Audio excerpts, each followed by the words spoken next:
இளைஞர் ஒருவருக்கு ஆயுள் தண்டனை விதிப்பு. நகரசபை உளவு இயந்திரத்திலிருந்து தவறி விழுந்து ஒருவர் பலி. தங்கத்தின் விலையில் மாற்றம். துறைமுகத்தில் தேங்கி கிடக்கும் சுமார் 1000 கொள்கலன்கள்.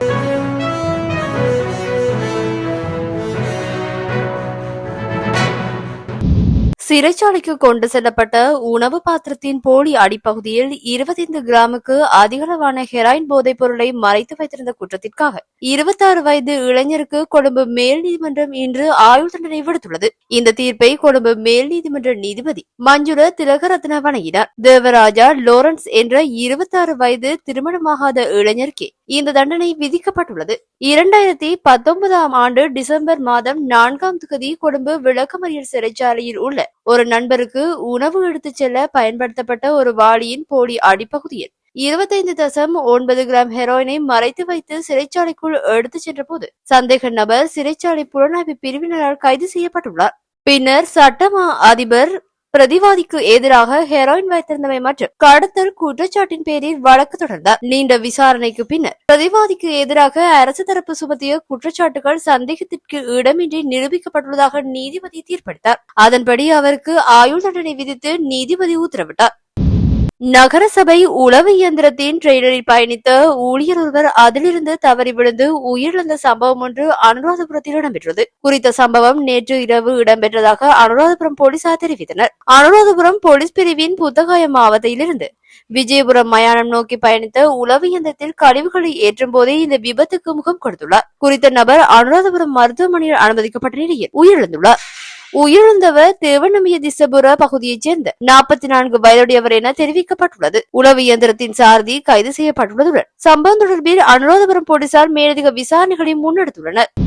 இலங்கையில் தங்கத்தின் விலையானது நேற்றைய தினத்துடன் ஒப்பிடுகையில் இன்று சற்று அதிகரித்துள்ளது. கொழும்பு செட்டியார் தெருவின் விலை நிலவரங்களுக்கு அமைவாக 24 கேரட் தங்கம் ஒன்று பவுனின் விலையானது இன்று 2,14,000 ரூபாவாக உயர்ந்துள்ளது. 22 கேரட் தங்கம் ஒரு பவுனானது 1,97,500 ரூபாவாக உள்ளதால் அகில இலங்கை நகைகள் விற்பனையாளர் சங்க பொதுச் செயலாளர் ஆர் சுப்பிரமணியம் தெரிவித்துள்ளார். நேற்றைய தினம் 24 கேரட் தங்கம் பவுனொன்றின் விலையானது 2,12,500 ரூபாவாகவும் 22 கேரட் தங்கம் பவுனொன்றின் விலையானது 1,96,500 ரூபாவாகவும் காணப்பட்டிருந்தது. இதேவேளை சர்வதேச சந்தையில் ஒரு அவுன்ஸ் தங்கத்தின் விலையானது 2,675.18 அமெரிக்க டாலர்களாக காணப்படுகின்றது. இறக்குமதி செய்யப்பட்ட கொள்கலன்களை அனுமதிப்பதில் தாமதம் ஏற்பட்டுள்ளதால் 800 தொடக்கம் 1000 துறைமுகத்தில் தேங்கி கிடப்பதாக கொள்கலன் போக்குவரத்து உரிமையாளர்கள் சங்கம் தெரிவித்துள்ளது. துறைமுக அதிகார சபை மற்றும் சுங்க திணைக்களத்தின் நிர்வாகத்தில் நிலவும் குறைபாடுகள் காரணமாக இறக்குமதி செய்யப்பட்ட கொள்கலன்களை அனுமதிப்பதில் தாமதம் ஏற்பட்டுள்ளதாக சங்கத்தின் தலைவர் சரத் மஞ்சுள நேற்று ஊடகவியலாளர் சந்திப்பின் போது கூறினார். இதற்கிடையில் கொள்கலன் அனுமதி தாமதம் காரணமாக இறக்குமதி செய்யப்பட்ட பொருட்களின் விலை 20% அதிகரிக்கக்கூடும் என்றும் தெரிவிக்கப்படுகின்றது.